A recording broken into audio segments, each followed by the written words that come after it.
Hey, welcome to Virtual Valley. Today we'll be taking you into the minds of the creators of Neroon, a biomedical sleep mask that makes you sleep better.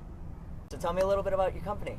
All right, so what we do Neroon. It's an intelligent sleep mask. So what it is that you put it on to sleep, reads a whole bunch of biometric data. So it reads your channel 1 EEG, so that's your brain waves, your biomed guy even now. So one channel EEG, blood oxygen level, heart rate, temperature, acceleration, and we use sleep analytics to tell you how well you slept last night, how much deep sleep, how much light sleep, how much REM sleep you have, and how to improve your sleep.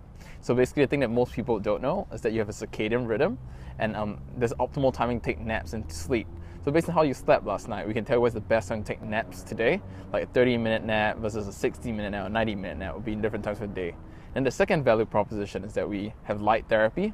So light therapy has been around for about 20 years, and then more recently, like millisecond flashes of light therapy can be used to help you treat like circadian rhythm disorders. So if let's say you have jet lag, insomnia, we can help you fix that. Awesome. So tell me how you guys got started.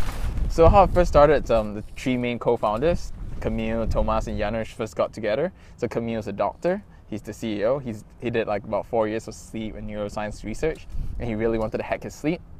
And so Janusz did a PhD thesis. He had a PhD in electronics on dry signal processing using dry electrodes to pick up multi-channel EEG. And so they really wanted to hack the sleep. They thought the best way to hack sleep was to use to create a device to do it. So the three of them were friends. They met up, decided to start the project. We started a Kickstarter project. The Kickstarter raised about $500,000 through it, and then we've been going on from there. That's awesome. So why don't you tell me how you guys got to Plug and Play?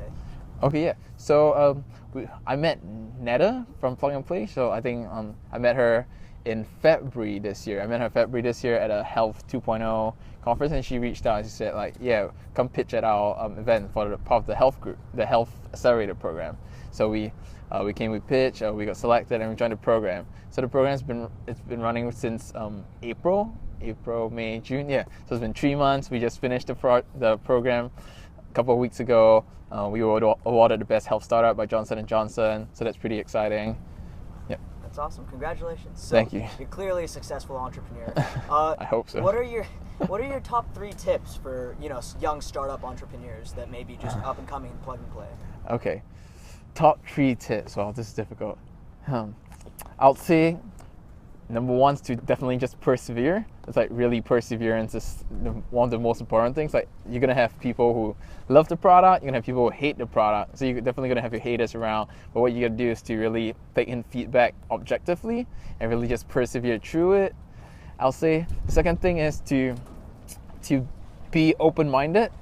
So it's related to the feedback process, where you should really be open-minded about when people give you feedback, even if it's you might not think it's useful right now, but definitely keep it in mind because it's something that along the way might come up. There's actually some value in it, definitely. If not, it wouldn't be feedback.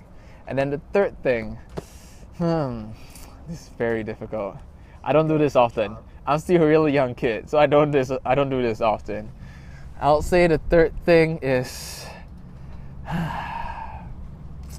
I'll say try again. Yeah, just keep trying, really. Yeah. Awesome. Okay, that's perfect. So you've been through a lot of experiences as an entrepreneur. What's one of the harder things you've had to go through? I'll say one of the harder things I had to go through definitely would be managing expectations. Yep. So definitely, I mean, in every business you have like operations-wise, you have stuff to do.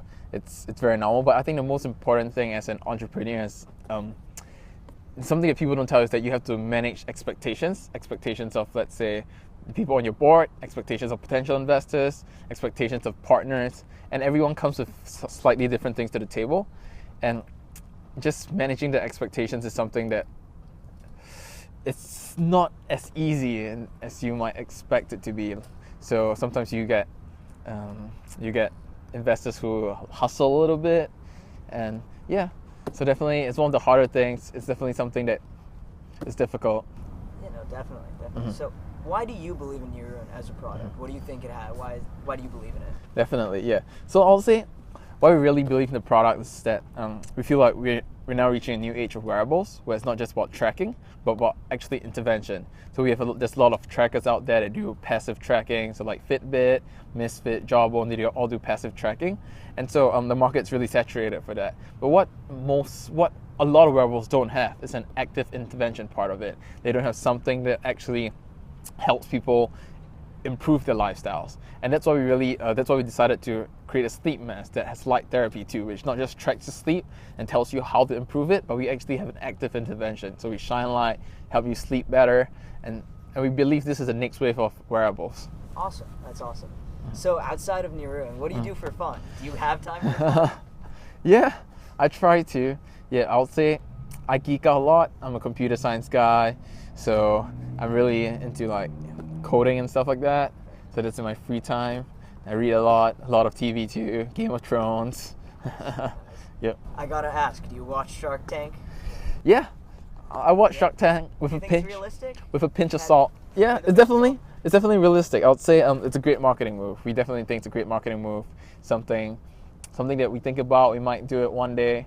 But yeah, Shark Tank, something that could be interesting. Yeah. Very nice. Very nice. I gotta ask, are the pitches like that when you stand up? Does it really seem like that? Oh no, definitely not. It's usually more serious. Much more Yeah, serious? Shark Tank. I feel like Shark Tank's a lot of. There's a lot of. What's the word for it? There's a lot of like marketing in it. There's a lot of like. It's a lot of. What's the word for it? Like what do you use to describe Shark Tank? A lot of fluff. You're on camera. Okay. Yeah, but yeah, it's just a lot of like PR, a lot of yeah. Okay. Mhm.